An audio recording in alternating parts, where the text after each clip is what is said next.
오늘 영상에서 여러분들에게 말씀드리고 싶은 포인트는 1970년대와 1990년대에 대해서 말씀을 드리면서 오늘날 트럼프 행정부 같은 경우에는 어떤 방향성으로 나아가고 있는지에 대해서 말씀을 드릴 겁니다. 예를 들어서 1970년대로 이어졌다면 주식시장이 크게 상승을 했다가 물가 이슈가 터질 때 큰 폭으로 하락했습니다. 다시 한 번 더 1970년대로 간다면 여전히 주식시장 같은 경우에는 크게 상승을 할 수가 있을 거예요. 그런데 물가 충격이 오게 되는 순간 큰 폭으로 하락하게 됩니다. 반면에 1990년대로 가게 되는 순간부터는 트럼프 행정부가 원하는 가장 베스트 시나리오로 주식시장이 꾸준히 상승할 수가 있습니다. 그래서 지금 트럼프 행정부 같은 경우에는 어디 방향성으로 가고 있는지, 그리고 우리가 어떤 변수를 주의를 해야 되는지에 대해서 말씀을 드리면서 향후에 여러분들이 포트폴리오를 짤 때 어떤 리스크를 대비를 하고 싶다, 그러면 금을 산다든지 채권을 산다든지 어떤 식으로 해지를 해야 될지도 말씀을 드려보겠습니다. 그리고 추가적으로 개인적으로 멤버십에서는 제가 코멘트를 드렸지만 단기적으로 있을 수 있는 주요한 변수들이 있습니다. 특히나 지금 AI 버블 논란들에 대해서도 언급이 될 수가 있는데 지금 엔비디아의 가격들이 꽤 높아졌거든요. 자, 그러면 이 엔비디아의 가격이 지금 커버가 되기 위해서는 빅4 기업들, 쉽게 말해서 빅테크 기업들에서 연간 성장률이 20% 정도가 나와줘야 돼요. 근데 요 재료가 7월 31일과 8월 1일 날 때 나오거든요. 요 지표를 바라보면 지금 AI가 고평가인지 저평가인지가 나오는데 일단 구글의 실적 자체는 양호하게 떴습니다. 그래서 나머지 3개의 기업들이 있어요. 마이크로소프트와 아마존, 메타 쪽에서도 연간 성장률이 20%가 나올지를 체크를 하면 되고 그 지표가 여기에서 발표가 되거든요. 근데 여기에서 만약에 성장률이 예상보다 안 나왔다, 그러면 증시가 크게 한번 조정을 줄 수가 있다 라고 하는 포인트 한번 체크를 할 거고, 고용시장 같은 경우에는 해석이 어렵습니다. 요거는 데이터를 보고 해석을 해야 된다는 점과 물가 지표 같은 경우에는 기대 인플레이션이 본질인데 요거는 이야기를 많이 하다 보니까 패스를 하겠습니다. 그래서 시간이 되면 해당 내용에 대해서도 말씀을 드릴게요.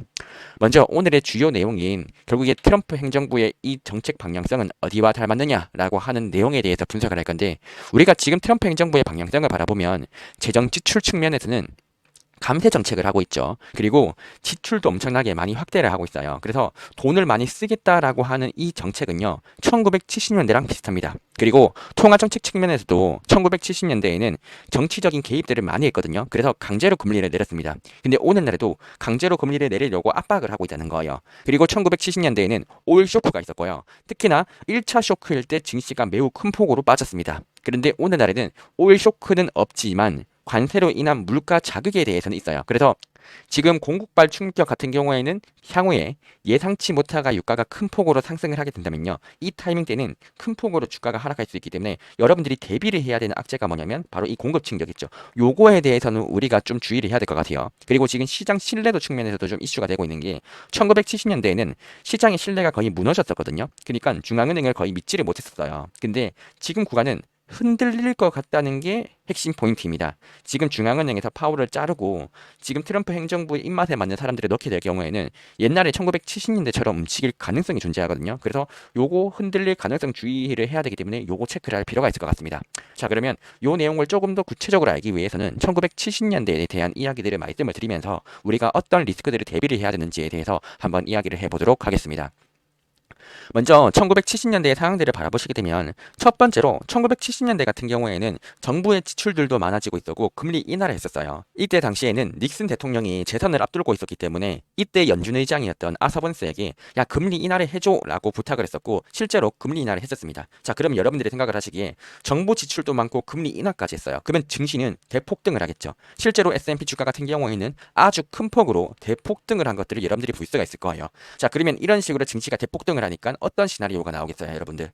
당연히 증시가 아주 초호황이었고 닉슨은 재선에 성공을 하게 되겠죠. 자, 근데 문제는 이겁니다.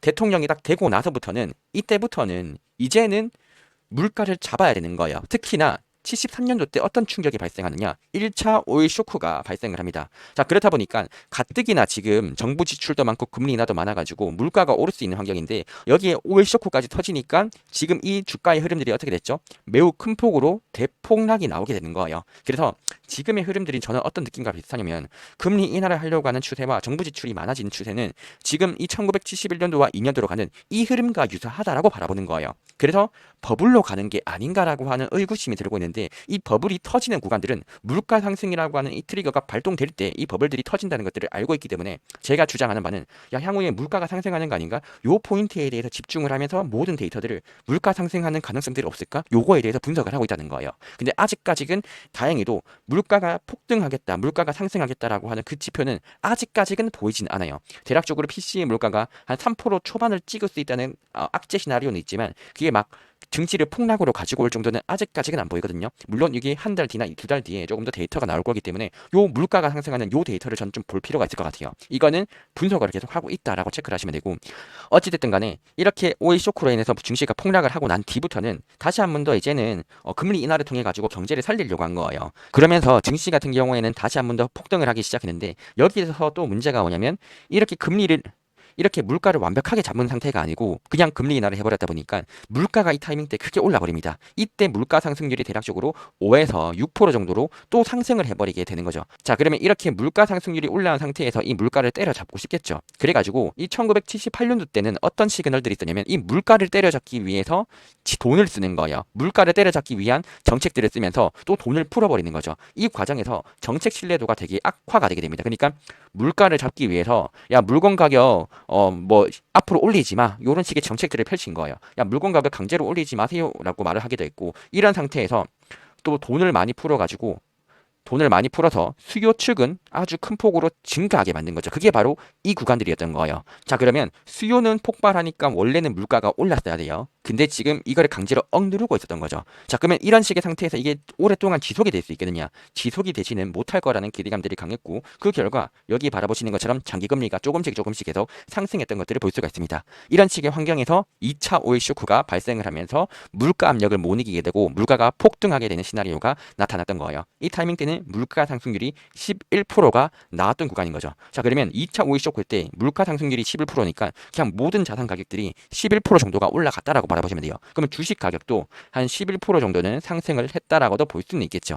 자, 그리고 이렇게 물가가 크게 올라가고 나서 폴 볼커가 등장을 한 다음에 금리를 20%까지 딱 올리고 난 뒤에 증시가 대폭락도 하고 물가를 잡았던 시기였습니다. 지금 이 1970년대에서의 주요 인사이트로는 저는 1971년도와 72년도 수준이 아닐까라고 하는 방향과 그리고 트럼프 같은 경우에는 내년에 중간 선거가 있다 보니까 중간 선거 전까지는 이렇게 증시를 폭등시키고 싶어 하는 게 지금 트럼프의 의도가 아닐까라고 하는 생각이 드는 거예요. 그리고 향후에 대선이 되고 나서부터는 물가를 잡으려고 노력을 하겠죠. 그런 식의 관점에서 지금까지는 뭐 아직까지는 괜찮으나 내년쯤에는 이 버블들이 터질 가능성들이 있지 않을까. 근데 이런 것들이 터진다면 무조건 트리거가 돼야 되는 게 물가 상승이라고 하는 이 트리거가 있다면 여기서부터는 우리가 주의를 해야 되지 않을까라고 하는 점들에 대해서 1970년대의 인사이트를 가지고 올 수가 있었던 것 같습니다. 그리고 1990년대 같은 경우에는 어떤 시그널들이 있었느냐? 1990년대 같은 경우에는 초반에는 단기적으로 경기가 좀 침체가 왔던 시기였었기 때문에 인플레이션 압력들이 없었습니다. 그래서 인플레이션 압력 없이 금리 인하를 할 수가 있었고 그 결과 증시가 상승을 하기 시작했었죠. 그리고 93년도 때는 클린턴 정부가 들어갔는데 이 클린턴 정부가 재정 적자를 줄이겠다라고 나왔어요. 자, 그래서 이 클린턴 정부에서 특징들 같은 경우에는 재정 적자를 축소를 했고요. 그리고 통화 정책에 대해서 독립적인 통화 정책 권한들을 중앙은행에게 줘버렸습니다. 자, 그러니까 이 93년대 때는 어떤 시그널들이 나타났느냐? 일단은 재정 적자를 줄이게 되죠. 그리고 물가를 잡기 위해서 금리 인상도 해버립니다. 자, 그러면 이 두 가지의 조합 자체는 어찌 보면 가장 성장이 나빠질 수 있는 환경인 거예요. 근데 단기적으로는 이렇게 성장이 나빠질 수 있는 정책들을 펼쳤기 때문에 그 이후에는 안정적으로 증시가 상승할 수 있는 환경들이 만들어졌던 거죠. 왜냐? 93년도 때 선제적인 금리 인상 덕분에 정책에 대한 신뢰도가 확보가 되었고요. 이런 식의 환경에서 기술 혁신 같은 재료들이 있다 보니까 정책의 신뢰도가 확보가 된 상태에서는 물가를 안정화시키기가 매우 쉽습니다. 정책 신뢰도가 높으면 향후에 기대 인플레이션을 잡기가 쉽거든요. 기대 심리만 잡아주더라도 이 물가 안정화가 매우 안정적으로 돼요. 그러면 기대 인플레이션을 잡은 상태에서 이때 당시에는 유가 또한 낮은 상태를 유지를 해줬거든요. 이 두 가지가 환경이 되니까 물가 측면에서 문제가 없다 보니 보니까 고용이 안정적으로 이루어졌었고 여기에서 기술 혁신이라고 하는 이 버프를 타다 보니까 증시가 대폭등을 하게 됐던 시기였던 거죠. 그리고 향후에는 나스닥 주도로 성장이 나타나게 되었었고 2020년대 같은 경우에는 이 나스닥 주도의 성장이 버블을 만들 수 있었기 때문에 금리 인상을 했었다가 버블이 뻥 터지게 되었던 상태가 있었습니다. 여기서 중요한 포인트는 결국에 지금 국간에서 이 정책 신뢰라고 하는 거 있죠. 요 정책 신뢰를 확보를 한 상태가 요게 중요한 게 의미가 뭐냐면 이 정책 신뢰도 이 확보가 요게 기대 심리를 안정화를 시킨다는 포인트가 중요한 거예요. 그러니까 연준에 대해서 여러분들이 믿으면 믿을수록 기대 인플레이션이 안 올라가게 돼요. 근데 이 기대 인플레이션이 왜 중요하냐? 요게 사실상 물가를 안정화시키는데 핵심적인 변수인 거예요. 요게 물가 안정화에 대한 핵심 변수고요. 만약에 이 정책 신뢰가 없잖아요. 그러면 일시적으로 공급발 충격이 터지게 되었을 때 정책 신뢰도가 크면 물가 안정화가 돼요. 근데 어떤 공급발로 유가가 막 100불까지 올라갔다고 치죠. 근데 정책 신뢰도가 없으면요. 물가가 미친 듯이 튀어 올라 버립니다. 그래서 이 정책 신뢰라고 하는 이건 어떤 의미냐면 여러분들이 물가 충격에 대해서 얼마나 잘 버틸 수 있겠니? 이런 것들을 의미한다라고 보시면 돼요. 이 정책 신뢰의 핵심은 뭐다? 물가를 안정화를 시킬 수 있는 능력치다라고 볼 수 있는데 지금 트럼프 행정부가 하고 있는 게 이 정책 신뢰도를 지금 훼손을 하고 있다는 거죠. 자, 그러면 지금 당장은 문제가 절대 안 돼요. 이거 훼손한다고 치더라도 이게 문제가 되는 건 언제냐면 나중에 예상치 못하게 물가 측면에서 이슈가 발생하는 시기가 있어요. 예상치 못하게 물가 이슈가 발생을 했는데 정책에 대한 신뢰도가 없다. 그러면 이 순간에는 엄청나게 크게 증시가 빠지게 되는 문제점이 발생한다는 거예요. 그래서 이 정책 신뢰라고 하는 거 있죠. 이게 낮아지면 낮아질수록 저희는 뭘 대비를 해야 되냐면 향후에 물가가 상승했을 때에 대한 리스크를 대비를 해야 되는 거예요. 요게 이해가 되시죠? 요 정책 신뢰도가 확보가 안 됐을 때는 물가가 상승했을 때 증시가 매우 큰 폭으로 빠질 수 있기 때문에 물가에 대한 리스크를 대비를 하자라고 하는 의사결정이 여기서 나오는 거예요. 과거에 있었던 역사들을 바라봤을 때 내가 리스크들을 대비를 한다면 어떤 리스크를 대비를 해야 될까라고 했었을 때는 정책 신뢰가 하락하면 물가에 대한 리스크들을 대비를 할 필요가 있다. 이런 것들을 체크할 수가 있다는 거죠. 근데 만약에 정책에 대한 신뢰도가 확보가 된다면요. 물가가 좀 튀어 올라도요. 괜찮아요. 물가 상승 막을 수가 있기 때문에 이 구간에서는 그냥 열심히 기술 혁신 잘하는 기업들 많이 나스닥 투자하는 거죠. 그러면 나스닥 성장하는 거 이거 있죠. 이 성장의 가실들을 다 먹을 수가 있습니다. 그래서 정책에 대한 신뢰도가 확보가 된다. 주식 비중들을 열심히 늘리면 되고 근데 정책에 대한 신뢰도가 조금 걱정이 된다. 그러면 주식 비중 같은 경우에는 조금 줄이고 인플레이션을 방어할 수 있는 자산으로 사는 거죠. 자, 그래서 오늘날의 미국의 상황들을 바라보시게 되면 지금의 국가는 1970년대와 90년대에서 어떤 흐름들로 가고 있느냐라고 물어본다면 재정 지출 같은 경우에는 지금 재정 지출을 확대하고 있는 방향성으로 가고 있어요. 트럼프 행정부 같은 경우에는 어찌됐든 간에 관세를 통해 가지고 세금을 많이 걷겠다라고는 하지만 동시에 지출까지도 지속을 하고 있거든요. 자, 그러면 요거에 대한 의미 자체가 뭐냐면요.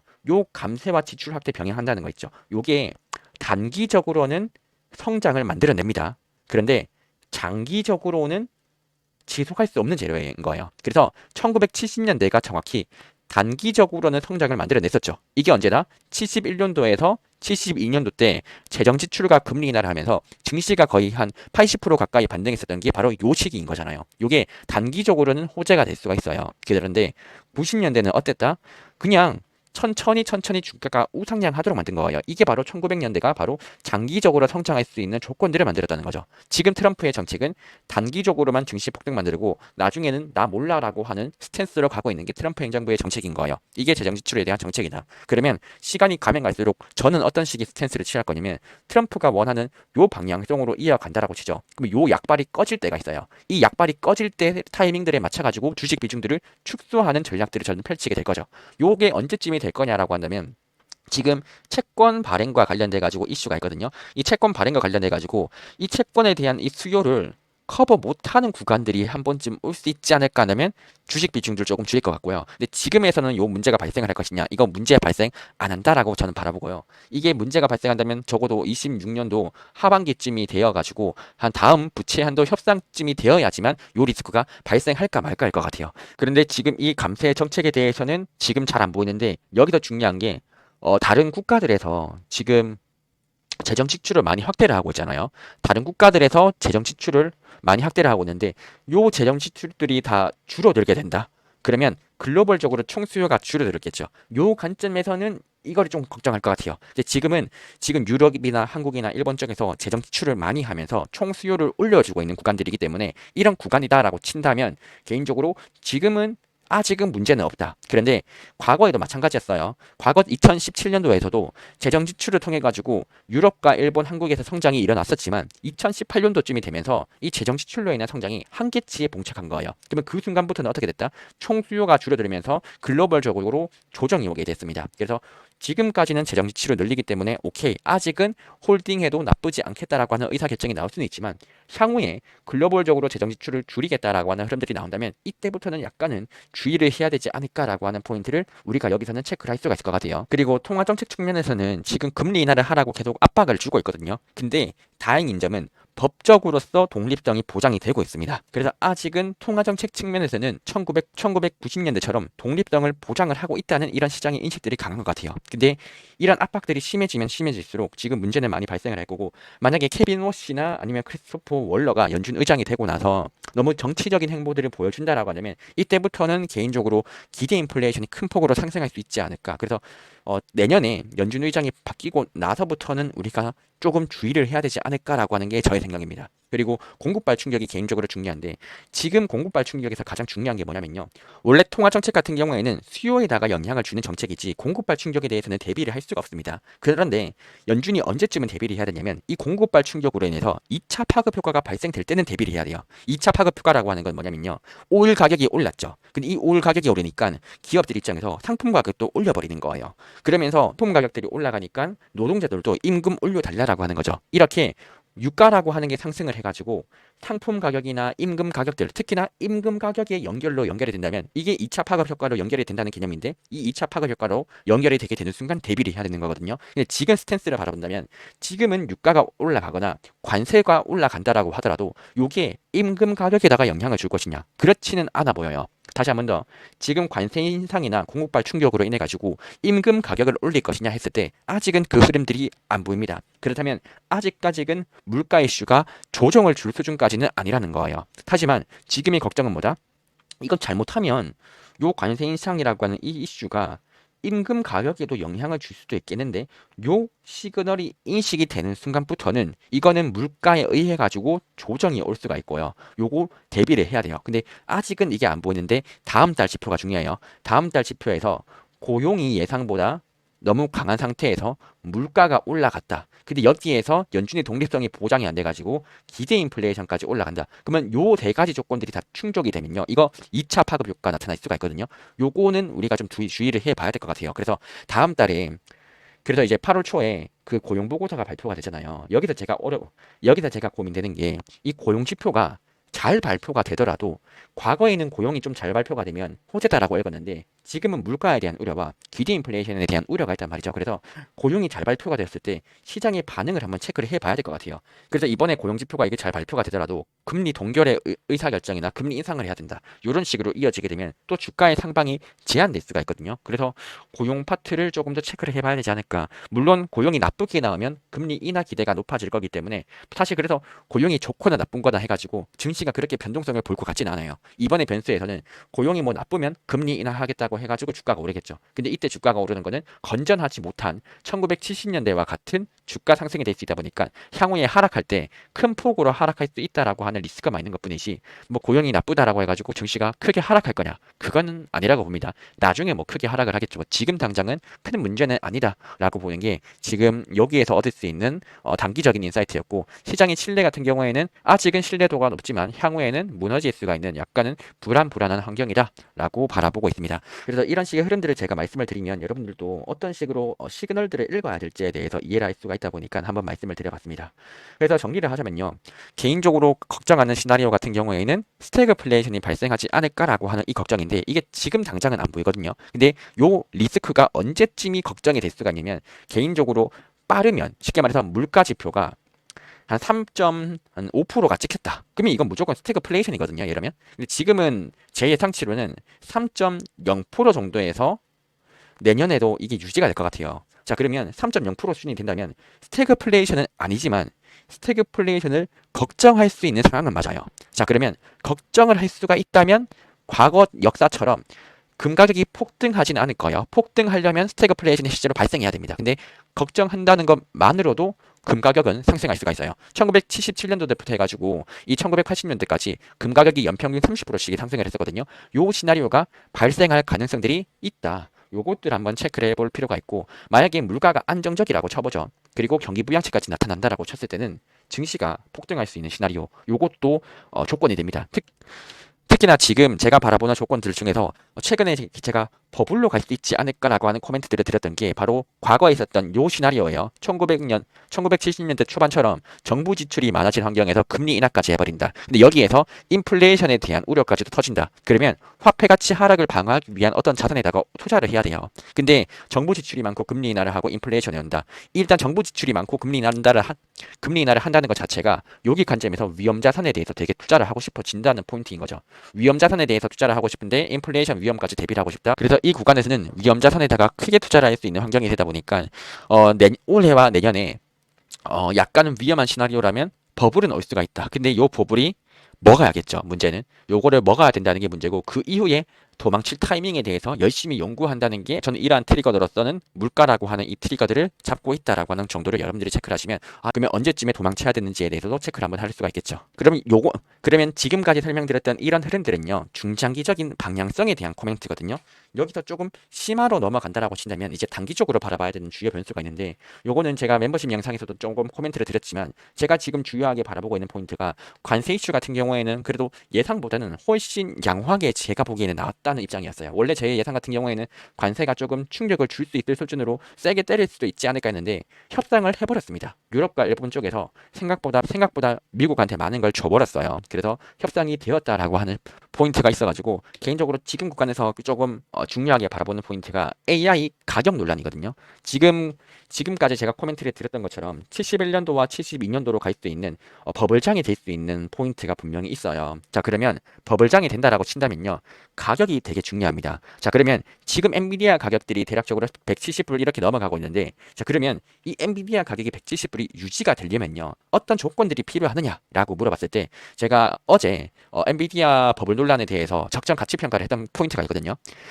지금 엔비디아의 매출에서 50% 정도를 누가 담당을 하고 있냐면요, 빅테크 기업들이 담당하고 있어요. 요게 누구냐라고 한다면 여러분들이 알고 있는 마이크로소프트가 있고요. 마이크로소프트, 그 다음에 구글이 있고, 그 다음 아마존, 그 다음 메타가 있어요. 자, 그러면 요 4명의 기업들이 엔비디아의 GPU들의 한 매출의 한 40에서 50%를 담당하고 있다는 거예요. 자, 그러면 이게 27년도 때 얼마나 살 것이냐가 지금 예상치가 가이드라인들이 나왔거든요. 자, 그럼 핵심은 이거예요. 이 빅4 기업들이 27년도 때 엔비디아 GPU에다가 얼마를 쏟아 부어야 되냐면 대략적으로 한 1,300달러 정도를 쏟아 부어야 돼요. 자, 그럼 의문인 거죠. 야, 이 4명의 기업들이 27년도 때 1,300억 달러를 때려 부을 수 있을까? 하는 의문점이 드는 거예요. 게다가 엔비디아 GPU에만 요걸 투자한다는 거니까, 원래 AI를 인프라를 깔려면 뭐 다른 설비 시설들도 늘리고, 그리고 지금 빅4 기업들 같은 경우에는 자사 칩들도 많이 쓰고 있단 말이에요. 그래서 AI 기업들 같은 경우에는 엔비디아 칩에다가 모든 걸 올인할 수는 없는 입장인데, 어찌됐든 간에 요렇게 투입을 할 수 있겠느냐라고 했을 때 분석을 해보면, 지금 이 빅4 기업들이 연간 성장률이 20% 정도가 나와야 돼요. 이게 지금 가능할 거냐가 지금 의문 포인트거든요. 빅4 기업에서 연간 성장률이 20%가 나오잖아요. 그러면 지금 엔비디아 가격 170불이 결코 비싼 게 아니에요. 그래서 지금 주요 포인트로는 빅4 기업들의 성장률이 20%가 나올 것이냐를 바라보고, 이게 앞으로 2년간 연간 성장률이 20%가 나온다. 그러면 엔비디아 170달러가 타당한 거예요. 근데 이 중에서 일단 구글의 실적이 발표가 됐거든요. 구글은 일단 합격입니다. 연간 성장률 20%가 일단 지금까지 데이터로는 가능성은 있어요. 가능성이 있기 때문에 문제는 안 되고, 나머지 기업들의 마이크로소프트와 메타, 아마존에서도 성장률이 20%가 나려면 전분기 대비해서 5%의 성장이 나와야겠죠. 요거 나올지를 체크를 한다는 게 중요하지 않을까. 근데 만약에 제가 바라보기에 아마존이나 구글이나 메타에서 성장률이 전분기 대비 성장률이 2에서 3%가 나왔다. 그러면 저는 증시 조정 가능성들이 있지 않을까라고 바라보는 거예요. 이번에 7월 30일부터 8월 1일까지 실적 발표가 나오거든요. 여기에서 아마존, 메타, 그리고 마이크로소프트에서 전분기 대비 성장률이 2에서 3%가 나왔다? 그러면 주식 비중들을 약간 조심을 해야 되지 않을까라고 이렇게 생각을 하고, 만약에 5%, 6%가 나왔다. 그러면 아직까지는 조정을 줄 타이밍들은 아닌 거예요. 이렇게 실적을 토대로 해가지고 지금 시장을 좀 바라보면 중요하지 않을까 싶어가지고 한번 코멘트를 드려봤습니다. 고용은 아까도 말씀드렸다시피 시장 반응을 체크를 해야 될 것 같아요. 요거는 지금 시장에서 어떻게 해석을 하고 있는지에 따라 가지고 시장을 해석해보는 게 중요하고, 물가지표 같은 경우에는 멤버십에서도 말씀드렸지만 기대 인플레이션이 본질이에요. 요게 어떤 수치 이상으로 넘어가면 주의를 해야 된다라고까지도 말씀드렸기 때문에 물가지표는 기대 인플레이션을 바라보면 중요하고, 지금이 2.44% 정도일 겁니다. 네, 요렇다는 점들도 체크를 하시면 되지 않을까 생각을 합니다. 이상으로 오늘은 제가 생각했었던 주요 포인트들에 대해서 다 한번 설명드려봤습니다. 이번에는 그냥 제가 하고 싶었던 말들, 그리고 제가 생각하는 바들에 대해서 간단하게 생각나는 대로 말씀을 드려봤습니다. 내용이 어려울 수도 있는데 제 생각이 정답은 절대로 아니고, 저는 이런 식의 정보들을 이런 방법으로 해석을 했다라고 하는 것들을 보여드리고 싶었던 거예요. 제가 생각하기에 언제쯤에 저는 주의를 할 것이고, 지금 홀딩을 한다면 왜 홀딩을 하는지, 그리고 매도를 한다면 왜 매도를 하는지, 이런 의사결정들을 보여드리고 싶어가지고 제가 가지고 있는 지식들에 대해서 정리를 해봤고, 이런 지식들을 어떻게 실전 투자로 연결하는지에 대해서 한번 코멘트를 드려봤습니다. 이상으로 오늘 영상은 여기서 마치도록 하고, 개인적으로 지난주 같은 경우에는 멤버십 커뮤니티 게시글들에다가 주식 비중을 소폭 축소한 것들도 있고 신규로 편입한 종목들도 있거든요. 특히나 지난주 같은 경우에는 코인을 팔고 조선업을 좀 담았었는데, 코인 가격들이 다시 한 번 더 꽤 많이 하락을 해줘서 다시 한 번 더 코인도 조만간에 사지 않을까라고 생각을 합니다. 이런 것들과 관련해 가지고는 이 스테이블 코인 시장에 대해서도 제가 전반적으로 큰 흐름들 한번 짜드릴 테니까 요거 한번 체크를 해보시고 적정가치 평가를 하신 다음에 매매를 하시면 좋지 않을까 싶네요. 제가 매매를 한다면 적당한 타이밍들 같은 경우에도 한번 코멘트 드릴 테니까 나중에 영상 한번 시청하시면 좋을 것 같습니다.